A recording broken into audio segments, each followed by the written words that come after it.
Virat Kohli comeback తో భారత cricket fans సంబరాలు చేసుకున్నారు.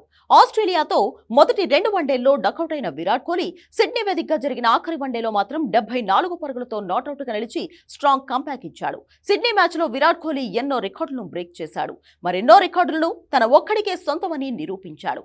టీమిండియా మొదటి బ్యాటింగ్ కంటే చేసింగ్ సమయంలోనే విరాట్ కోహ్లీ తన టాలెంట్ ని ఎన్నోసార్లు ప్రూవ్ చేసుకున్నాడు. జట్టు ఒత్తిడిలో పడకుండా తన బ్యాటింగ్ తో భారత్ కు ఎన్నో విజయాలను అందించాడు. చేసింగ్ సమయంలోనే విరాట్ కోహ్లీ అత్యధిక సెంచరీలు కూడా నమోదు చేశాడు. తాజాగా ఆస్ట్రేలియాపై కూడా చేసింగ్ లోనే 74 పరుగులతో నాట్అవుట్ గా నిలిచి జట్టు విజయంలో కీలకంగా మారాడు. చేసింగ్ లో 6000 పరుగులు పూర్తి చేసిన తొలి ఆటగాడిగా విరాట్ కోహ్లీ నిలిచి ఈ రికార్డుల్లో తనను కొట్టినోడు లేడని నిరూపించాడు. వన్డే చరిత్రలో రెండో అత్యధిక పరుగులు చేసిన ఆటగాడిగా నిలిచాడు. వన్డే క్రికెట్లో సచిన్ టెండూల్కర్ 18,426 పరుగులతో అగ్రస్థానంలో ఉండగా ఆ తర్వాత కుమార సంగక్కర 14,234 పరుగులతో రెండో స్థానంలో ఉన్నాడు. సిడ్నీలో ఆస్ట్రేలియాపై 74 పరుగులు చేసిన విరాట్ కోహ్లీ సంగక్కర్ను అధిగమించి 14,255 పరుగులతో రెండో స్థానంలో నిలిచాడు. ఇక కోహ్లీ ముందుంది సచిన్ రికార్డును బ్రేక్ చేయడమే. కోహ్లీ ఈ మ్యాచ్ లో మరో విశేష రికార్డును కూడా సొంతం చేసుకున్నాడు.